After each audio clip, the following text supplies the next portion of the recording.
Penyelenggaraan Pilkada 2024 secara umum berjalan lancar dan tertib kendati baru pertama kali digelar serentak di seluruh Indonesia. Namun sejumlah catatan muncul, salah satunya rendahnya partisipasi publik pada Pilkada 2024. Komisi Pemilihan Umum KPU RI mengakui tingkat partisipasi pemilih pada Pilkada 2024 lebih rendah dibanding dengan Pilpres dan Pileg 2024. Anggota KPU RI Agus Melas menyebut secara nasional partisipasi Pilkada 2024 berada di bawah 70% dari total pemilih. Kalau kita lihat sekilas ya dari gambaran secara umum ya kurang lebih di bawah 70% secara nasional rata-rata. Meskipun rata-rata nasional biasanya kalau dalam konteks pilkada dibanding pilpres pileg atau pemilu nasional itu biasanya di bawah. Nah kalau ditanya apakah kurang ini itu nanti bagian dari evaluasi definitifnya itu akan ada mekanisme kami untuk melakukan evaluasi. Di Pilkada Jakarta misalnya, partisipasi pemilih di Pilkada Jakarta cukup rendah. KPU Jakarta menyebut tingkat partisipasi pemilih di Pilkada Jakarta mencapai 57,6%. Angka partisipasi pemilih tersebut menurun dibandingkan Pilkada pada 2017 yang diikuti oleh 70% pemilih. Menurunnya jumlah partisipasi pemilih saat Pilkada, KPU Jakarta menyatakan bakal mengevaluasi program sosialisasinya. Untuk tingkat partisipasi pemilih di Pilkada memang angkanya ini di bawah dari partisipasi pada saat pemilihan Pilpres, Pileg, dan pemilihan DPD yang kemarin ya. Namun tentunya kita sekarang fokus dulu pada proses rekapitulasi berjenjang yang sedang kita lakukan saat ini di tingkat kecamatan, kemudian nanti di tingkat kota, kemudian tingkat provinsi. Untuk hal tersebut terkait dengan partisipasi dan seterusnya, kami pasti akan melakukan evaluasi dan kajian-kajian. Namun itu mungkin akan bisa dilakukan setelah proses pilkada selesai. Jadi kami fokus dulu dengan tahapan yang kami jalani sekarang. Penurunan partisipasi pemilih juga terjadi di Pilkada Sumatera Utara. Berdasarkan data KPU RI, tingkat partisipasi pemilih di Pilkada Sumatera Utara mencapai 55,6%. Pilkada serentak 2024 jadi ujian demokrasi bangsa. Evaluasi harus terus dilakukan demi menjaga kemuliaan dari kompetisi politik yang sehat. Tim Liputan Kompas TV. Pilkada serentak 2024 telah selesai, namun sejumlah catatan muncul. Salah satunya rendahnya partisipasi publik. Apa yang menjadi penyebab rendahnya partisipasi publik pada Pilkada 2024 akan kita bahas bersama anggota Dewan Pembina Perkumpulan untuk Pemilu dan Demokrasi, Titi Anggraini. Selamat sore Mbak Titi. Selamat sore Mas Ihsan, salam sehat buat kita semua. Salam sehat selalu Mbak Titi. Mbak Titi, dari catatannya Perludem, apa yang jadi penyebab rendahnya partisipasi publik pada Pilkada tahun ini? Ya, pertama kalau kita lihat paling menonjol itu ini penyelenggaraan Pilkada pada tahun yang sama dengan pemilu legislatif dan pemilu presiden. Dan kalau kita ikuti penyelenggaraan Pileg Pilpres itu intensitas dan dinamikanya kan sangat tinggi ya. Bahkan di antara proses kontestasi Pilpres yang melibatkan 3 pasangan calon, hampir 300.000 calon anggota legislatif, hiruk pikuk politiknya itu begitu luar biasa. Jadi bisa dikatakan setelah proses Pileg Pilpres berakhir, itu mestinya ada masa jeda bagi warga untuk kemudian memasuki kontestasi elektoral berikutnya. Tapi kan ini tidak ya Mas Ihsan ya. Mereka dari Februari ke November apa belum cukup? Loh, itu Februari ke November itu hari pemungutan suaranya. Jangan lupa ada rekapitulasi suara di sana. Lalu proses perselisihan hasil di Mahkamah Konstitusi yang juga bahkan Kompas live streaming terus begitu ya prosesnya. Jadi ruang publik kita penuh dengan hiruk pikuk politik. Belum lagi kemudian diikuti dengan pemilunya baru selesai langsung yang tadinya oposisi jadi koalisi. Bagaimana pemilih diperlihatkan koalisi besar yang kemudian juga membentuk kementerian yang juga sangat besar begitu ya. Nah hal-hal seperti itu kemudian ketika masuk ke pilkada menimbulkan kejenuhan politik tersendiri atau kami sebut dengan political fatigue ya atau voters fatigue. Pemilih mengalami kejenuhan dan kelelahan politik karena ruang-ruang publik mereka selalu diisi dengan narasi-narasi yang berkaitan dengan pemilu dan perbincangan elit begitu. Belum lagi kemudian ada yang karakter khas nih dari Pilkada Jakarta.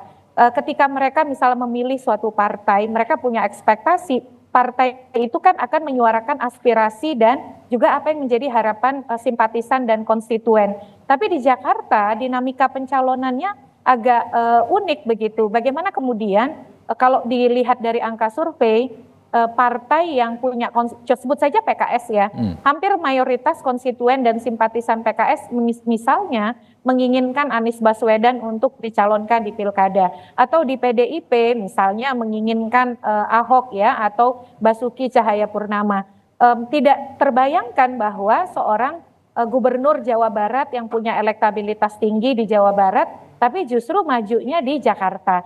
Jadi ada keterputusan aspirasi antara apa yang diharapkan oleh pemilih dan konstituen dengan apa yang menjadi kebijakan atau keputusan elit. Dan ini dalam durasi yang sangat pendek. Ketika mereka di pemilu legislatif suaranya diminta oleh partai untuk memilih partai, tapi dalam durasi yang pendek, kok aspirasi partainya tidak ketemu nih di dalam pemilu atau pemilihan kepala daerah. Di situ yang kemudian membuat apatisme menguat. Jadi menimbulkan antara lain misalnya gerakan coblos semua atau gercos, karena mereka merasa tidak mau dipaksa memilih oleh calon-calon yang dihasilkan dari proses yang tidak mendengarkan aspirasi publik. Lalu kemudian apatisme bahwa calon yang tidak menggambarkan pilihan politik itu diikuti dengan keengganan untuk datang ke TPS. Selain tadi ya kontribusi kejenuhan, kelelahan dan lain sebagainya. Jadi apatisme muncul juga dikontribusikan oleh saluran aspirasi yang tidak bertemu antara apa yang menjadi harapan konstituen dengan apa yang menjadi keputusan partai politik. Nah yang terakhir nih Mas Ihsan yang juga ikut berkontribusi, replikasi kontestasi Pilpres di Pilkada. Jadi kalau kita lihat ini kan seolah-olah mengulang atau mereplikasi apa yang terjadi di Pilpres. Misalnya titip-menitip dari Presiden Jokowi untuk dimenangkan, lalu kemudian gambaran-gambaran yang seolah-olah ingin mengilustrasikan bahwa paling mewakili pilihan politik Pak Prabowo dan seterusnya. Nah itu juga di kalangan pemilih Jakarta yang relatif terdidik, relatif melek politik dan mengakses informasi dengan baik, dianggap Pilkada tidak menawarkan pilihan baru, Pilkada tidak membawa narasi baru yang menggugah mereka secara politik, secara sosial, dan kepentingan komunal untuk datang ke TPS begitu. Jadi kombinasinya banyak faktor yang berkontribusi di dalam meningkatnya apatisme atau kemudian juga protes dari pemilih. Ini bergabung nih Mas Ihsan. Jangan dilihat hanya mereka yang apatis yang tidak datang ke TPS ya, tapi juga itu sebagai bentuk bagian dari protes voting, mereka menunjukkan protesnya dengan antara lain juga enggan untuk datang ke TPS karena merasa kekecewaan atas berbagai hal yang tadi saya sudah sampaikan kira-kira. Artinya ada narasi yang tadi tereplikasi itu bisa mempengaruhi masyarakat juga enggan untuk memilih? Iya, karena kan ini yang menggerakkan mereka itu adalah jangan lupa ini pilkada loh. Dan masyarakat Jakarta itu masyarakat yang dari sisi literasi politik dan literasi digitalnya cukup baik. Bandingkan Mas Ihsan, Pilkada Jakarta 2017, walaupun misalnya di tengah narasi soal hegemoni politik identitas ya, tapi angka pengguna hak pilihnya di 2017 itu 77%. Jauh lebih tinggi daripada angka partisipasi Pilpres. Karena tadi relasi atau ikatan dengan pasangan calon itu kuat. Apa sih yang paling menggerakkan pemilih untuk datang ke TPS? Faktor yang paling dominan itu adalah faktor pasangan calon. Yang kedua adalah keterikatan dengan partai politik pendukung pasangan calon. Yang ketiga baru menghormati KPU sebagai penyelenggara yang sudah bekerja keras, menyediakan layanan. Dan yang keempat itu memang karena pilkada sudah menjadi tradisi ritual 5 tahunan yang menjadi agenda masyarakat dan lingkungan sosial begitu. Tapi faktor pemikat utama pasangan para pemilih untuk datang di pilkada itu adalah figur. Figur siapa? Figur pasangan calon begitu. Dan itu bisa dilihat di 2012 ketika Pak Jokowi ya putaran pertama itu versus Koke itu 62%. Di putaran kedua ketika hanya tinggal 2 paslon 67%. Di 2017 DKI itu 77%. 2024 57,5%. Nah padahal calonnya ada 3 begitu ya. Dan itu yang beberapa faktor tadi memperlihatkan bahwa pemilih di Jakarta itu relatif otonom, mereka akan bergerak ke TPS ketika mereka merasa perlu untuk pergi ke TPS, terutama dikaitkan dengan relasi dengan calon, dan mereka bisa memilih untuk tidak pergi ke TPS dengan banyak alasan, bercampur antara yang apatis, antara yang abstain, atau menyerahkan sepenuhnya kepada pilihan yang ada tanpa perlu ikut berpartisipasi, atau yang terakhir, yang protes. Dan kalau melihat angka golput tadi ya, golput ini disimplifikasi yang tidak datang ke TPS nih Mas Ihsan. Jangan lupa di Jakarta juga ada 7% lebih orang yang datang ke TPS tapi mencoblos dengan mekanisme atau metode suara tidak sah. Jadi Sengaja datang merusak mencoblos, surat tapi suara suaranya seperti tidak itu. bisa dihitung karena masuk kategori suara tidak sah. Itu ada 7% lebih. Dan itu di atas rata-rata suara tidak sah yang bisa ditolerir dalam praktik pemilu global. Kalau yang bisa ditolerir itu suara tidak sah hanya 2-4%. Jakarta itu 7%. Di pemilu presiden saja suara tidak sah hanya kisaran 2, sekian persen. Kurang dari 3%. Artinya apa? Ada juga yang datang ke TPS menunjukkan sikap protes atau sikap kritis mereka dengan menggunakan suara dengan cara suara tidak sah tadi. Jadi kombinasi nih, ada golput satu sisi, tapi sisi lain ada juga pemilih yang protes dalam bentuk suara tidak sah yang jumlahnya di atas rata-rata bahkan jauh melampaui suara tidak sah di pemilu presiden, Mas Ihsan. Ini dampaknya apa Mbak? Bahayanya apa? Iya, bahayanya begini, kalau ini yang paling penting adalah politisi dan partai politik harus berbenah, mengevaluasi diri, dan betul-betul mengambil pembelajaran untuk melakukan koreksi dan perbaikan, dan betul-betul membangun keterhubungan dengan pemilih, keterhubungan aspirasi. Kalau tidak berbenah, dampaknya apa? Orang makin apatis, makin tidak mau ambil peran, akhirnya demokrasi hanya sebagai omong kosong ritual yang tidak dianggap bermakna bagi publik.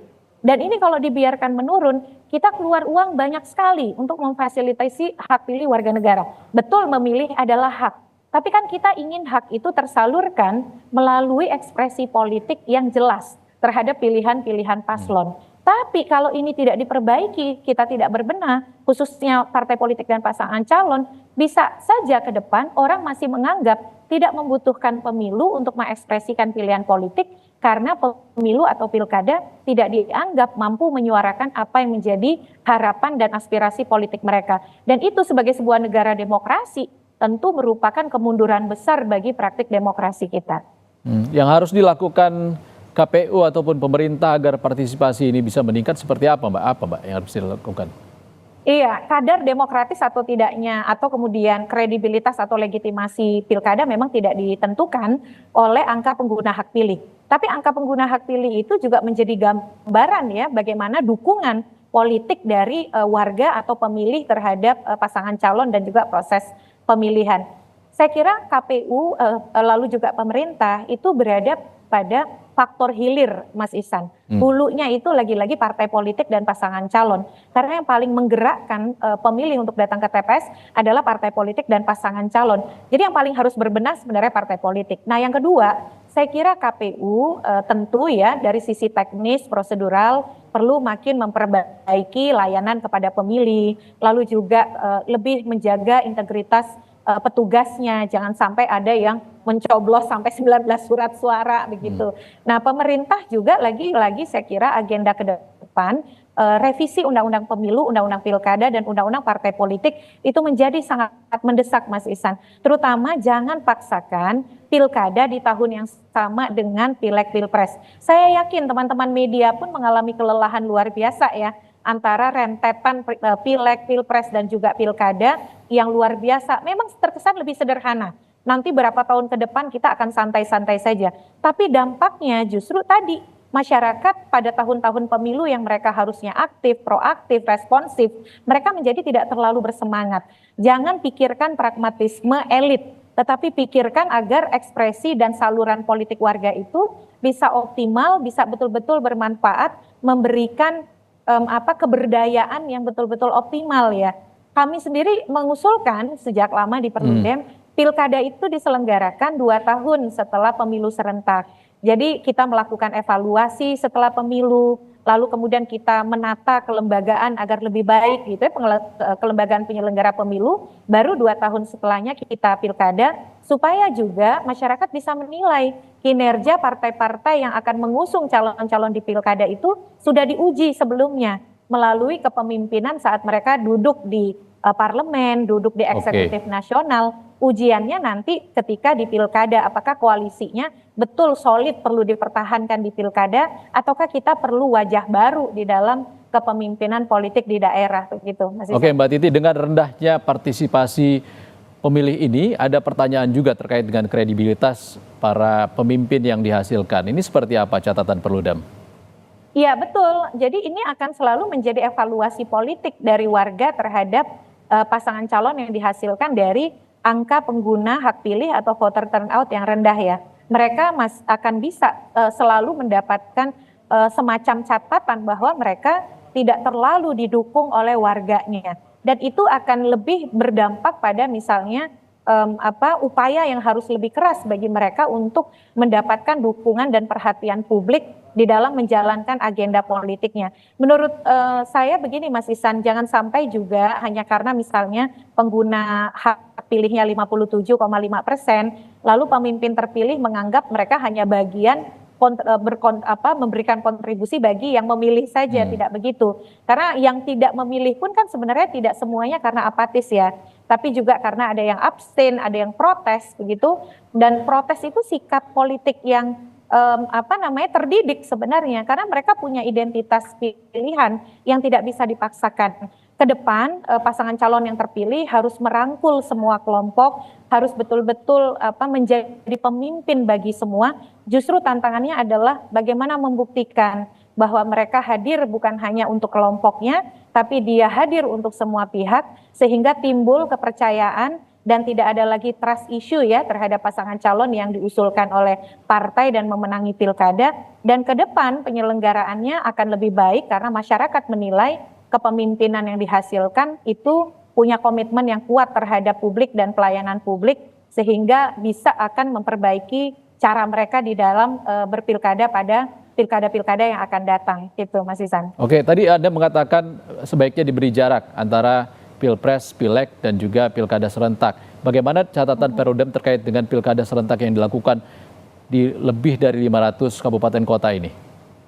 Sebenarnya pilkada serentak di seluruh wilayah Indonesia ini kan 545 ya, 37 pemilihan gubernur, 93 pemilihan kota, dan 415 bupati.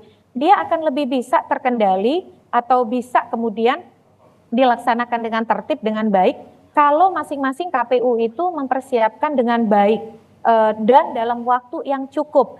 Bagaimana persiapan regulasinya. Kemarin saja regulasi pemungutan penghitungan suara itu terbitnya mepet dengan pelaksanaan pemungutan penghitungan suara. Bagaimana persiapan personel, pelatihan, lalu juga penguatan kapasitas. Dan yang ketiga adalah bagaimana persiapan tahapan disertai dengan sosialisasi dan diseminasi informasi. Jadi dengan waktu jeda 2 tahun kami berpandangan tidak masalah pilkada serentaknya di seluruh wilayah Indonesia, karena semua pihak mampu mendedikasikan dari sisi waktu, dari sisi sumber daya, dari sisi personel untuk persiapan yang lebih matang. Kalau kemarin partai politik, penyelenggara pemilu itu tumpang tindih, bertumpukan antara menyelenggarakan tahapan pileg pilpres yang belum selesai, tapi di saat yang sama sudah mulai kontestasi pilkada. Jadi semuanya tidak optimal, staminanya tidak optimal, logistiknya tidak maksimal, rekrutmen politiknya tidak maksimal, sosialisasinya juga ya tidak optimal begitu. Akhirnya yang terjadi adalah